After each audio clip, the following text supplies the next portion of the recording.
Yes, ready, start. I am glad to be here amidst you today.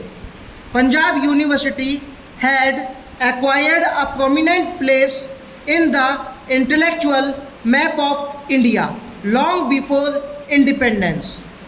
Although the university had a fresh start at Chandigarh in 1947 in the wake of partition, it is good that you have been able to keep up the traditions of this premier institution.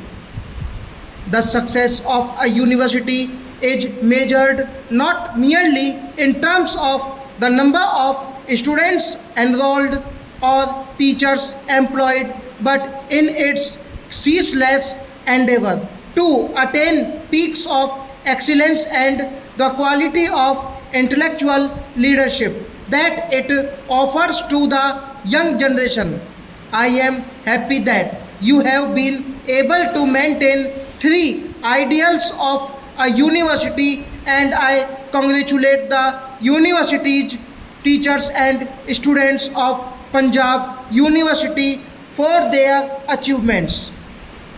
We are living in a dynamic age characterized by speedy and continuous changes, posing ever fresh questions regarding the ideals of university education. A university, true to its very definition, has always stood for universal outlook based on humanitarian reason and tolerance.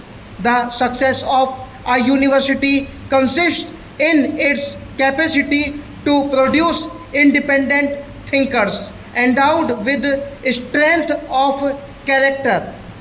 It is only such great thinkers that have made significant contribution to the enrichment of human thought and progress of making. All through the history of making, we find that societies are always in a process of continuous renewal in which all ideas, institutions, and structures undergo transformation, leaving old gaps and taking up new forms and postures. This process of constant struggle for renewal has been the chief characteristic of the evaluation of modern societies. What is essential is that we should contribute our might to this process of renewal, endowed with the strength of character and courage of conviction. The academic community and institutions of higher learning have a big role to play in providing intellectual leadership to society in this unique struggle in the area of thought. Our universities should have the moral courage and intellectual honesty to assume this leadership in the present day world. Universities cannot remain isolated forever from contemporary society and its problems. They must try to reach out to society and help in finding solutions to the ever increasing problems of contemporary life.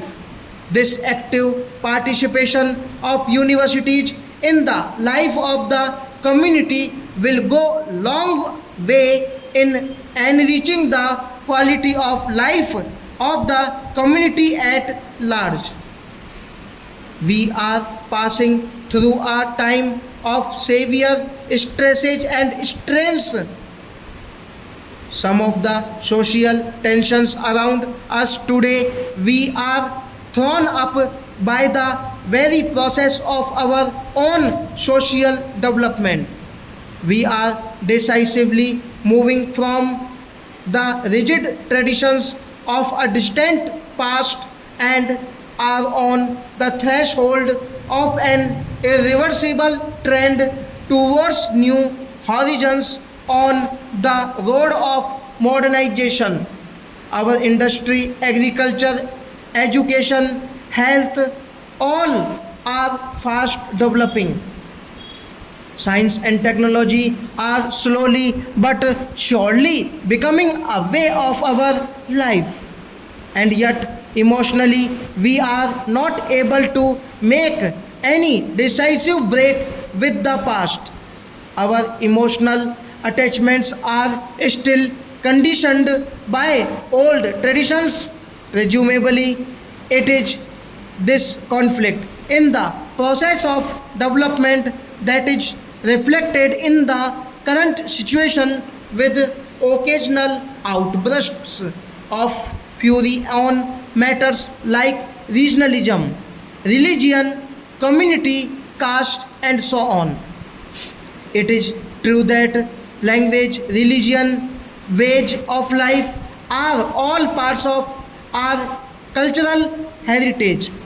What is needed is to find solutions to new problems while trying to preserve all that is worthy in our heritage. This process of growth demands that our cultural heritage should also lend itself to continuous renewal, and it is in this renewal that we should look forward to the necessary leadership in our intellectual community.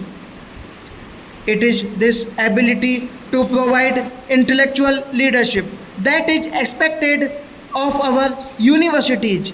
India has made rapid and significant progress in the field of university education since independence. It is a matter of pride for all of us to know that today our scientists, doctors, engineers, and technologists are serving in many parts of the world. This is a welcome development, but it is very distressing at the same time to see a large number of educated youth unemployed. One wonders sometimes whether the growth in education, especially higher level education in our country, it is the right direction and is in step with the absorbing capacity of our economy. The primary objective of learning for earning cannot be ignored in a country like ours. A job oriented education from elementary to the university level has also to be planned well in accordance with the university level. The employment outlets likely to be generated by our economy development, the most appropriate education is that which enables the recipient to develop character, strengthen mental faculty, expand intellectual horizons, and enables one to stand on his own feet. Convocations are occasions for happiness and satisfaction for universities, teachers, and students who have reached an important milestones in their lives. But the process of education does not stop with these moments of joy. Every individual keeps learning throughout his life, which benefits society. Stop.